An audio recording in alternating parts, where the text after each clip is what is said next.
Welcome to the deep dive. So today we're looking into something pretty huge, a potential major shakeup across industries. Right. We're calling it a Darwinian moment, actually borrowing from a YouTube video title, Yego Darwin, Darwin arrived, an extinction of the dinosaurs. Yeah, that definitely sets a dramatic tone. It does, doesn't it? And it feels fitting. You sent over this transcript from the Mookie Tenenbaum channel, a conversation with Claudio Suchovicki, and our mission really is to pull out the core ideas about how artificial intelligence might be forcing this kind of, survival of the fittest, especially for outsourcing companies. Yeah, and it also touches on those recent power outages in Europe, which is an interesting, maybe unexpected link they explore. Exactly. So let's get into it. How is AI actually poised to, rewrite the rules here? Well, the big argument right up front in this conversation is that the classic outsourcing model, especially for programming tasks, is really staring down a massive, fast transformation. Because of things like ChatGPT, Gemini. Precisely. Those advanced AIs. And they really zoom in on companies like Globant, big Argentinian company known for providing exactly these kinds of outsourced programming services. Right, Globant. Their whole business was built on offering tech talent externally, letting companies scale up development without hiring tons of people in-house, often cheaper too. That was the model. But the source argues that these huge leaps in AI gave companies like Globant a really narrow window to, fundamentally change their game plan. And the vibe from the conversation is that they mostly didn't. Business inertia took over. Kind of, yeah. They use that phrase, que lindo día sol, que huracán. What a lovely sunny day, what hurricane. Exactly. Admiring the weather while disaster is right there. It's just they maybe didn't pivot fast enough. And that hurricane analogy, it really lands, doesn't it? The source apparently points to Globant's recent financials not looking so great. Yeah, less than stellar results, and the expectation is things could get worse. And they've got, 30,000 employees? 30,000. Yeah. But a big chunk, maybe 20%, still in Argentina. And suddenly, that huge workforce, it starts to look like a potential problem if the main thing they sell, outsourced coding, can increasingly just be done by AI. And that's the absolute core of it, isn't it? The very service, the tasks themselves are becoming automatable. Why pay Globant when an AI can maybe do it faster, maybe cheaper? Right. The transcript does mention that, existing long-term contracts give them some breathing room for now. But it's framed as just selling the family silver, a temporary fix. Exactly. It doesn't solve the underlying problem that the market itself is changing under their feet. There's even talk about a big deal Globant recently signed with IPF in Argentina. Yeah, and you'd think, big client win, that's good news. But the expert in the source flips it. How so? They see it as a negative sign.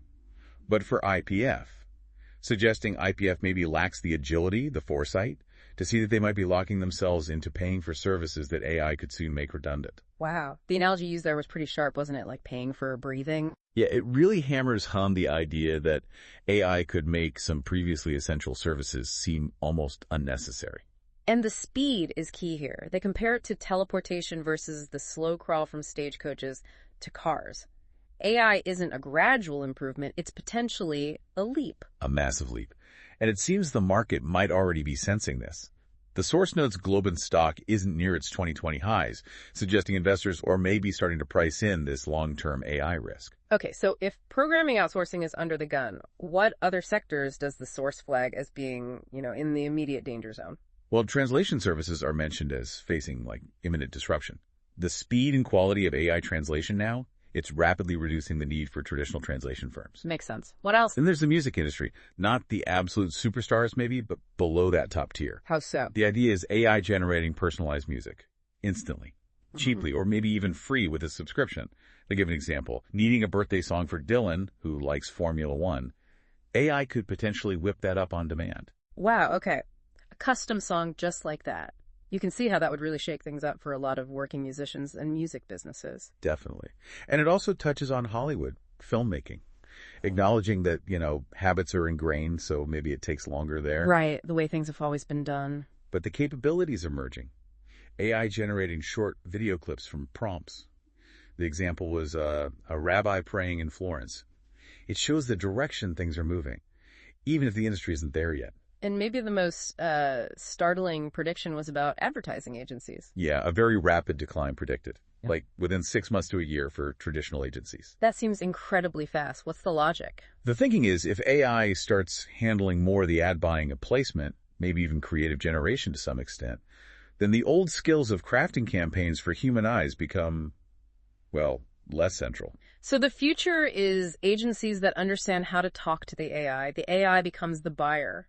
Sort of, yeah. Yeah. Agencies that can influence or work with the AI systems making the decisions. It's a totally different skill set. Which brings us to the really tough question.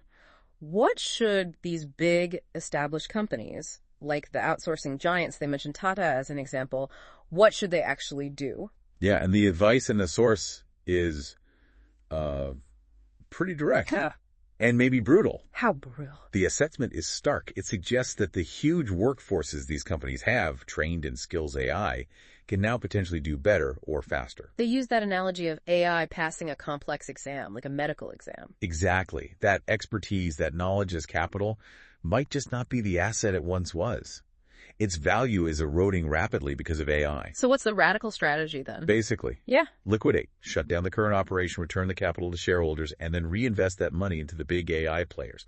Essentially become an investment fund focused on the future, not the past. Wow. So don't try to adapt the existing business, just end it and bet on the winners. That seems to be the core advice. It recognizes the potential for huge value destruction if they try to cling on, especially when others, like that IPF example again, could get similar results cheaper with AI. It's definitely a counterintuitive path, suggesting dismantling value in one area to capture it elsewhere.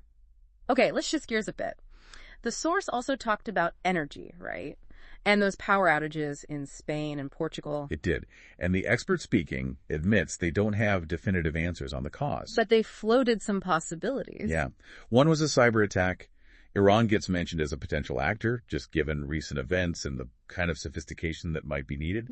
Or it could be related to the grid itself, specifically the challenges of integrating large amounts of renewable energy. Spain has a lot, apparently, something like 43% renewable generation. And it's mentioned that Portugal was kind of blaming Spain regarding the renewables aspect. And Europe's grid is all interconnected, so a problem in one place can spread. Right. That's a key factor.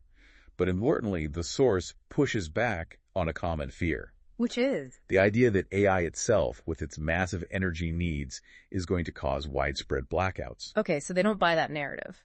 Not really. They present a more optimistic view, actually.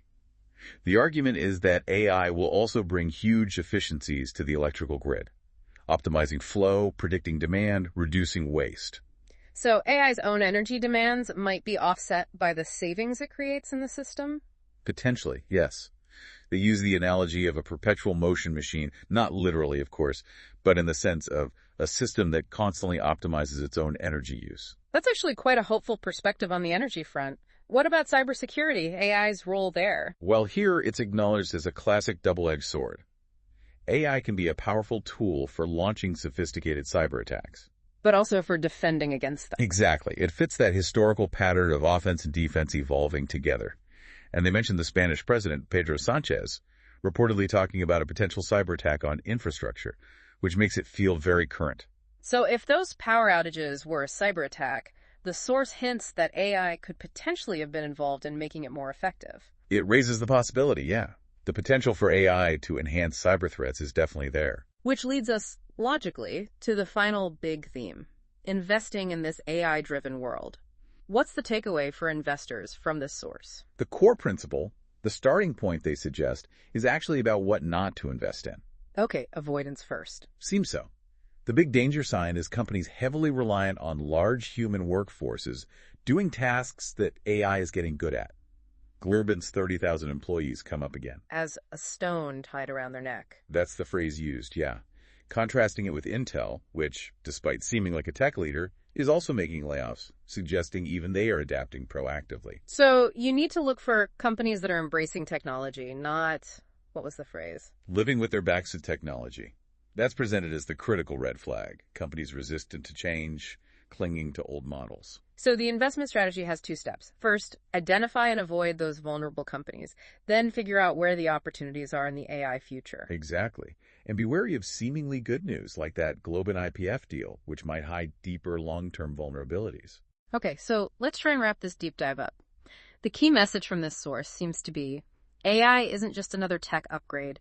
It's a potential tidal wave, a truly disruptive force. Right, capable of fundamentally rewriting business models. We're seeing potential challenges for outsourcing, translation, advertising, parts of the creative industries. The energy link is complex, maybe not as dire as some fear regarding consumption, but the cybersecurity implications, both offense and defense, are huge. And for investors, the first job is spotting the companies that aren't ready, the ones facing this Darwinian moment with their backs turned. It really hammers home the need for adaptability, for foresight. The old playbooks might not work anymore. Absolutely. It demands a different way of looking at businesses. So maybe a final thought for you, our listener, to chew on. Take a hard look at the businesses you follow or invest in. Are they leaning into this AI shift, or do they seem unprepared? And maybe ask yourself, which industry, maybe one that looks stable right now, could be the next unexpected casualty of this AI revolution? Something to think about. Thanks for joining us on this deep dive.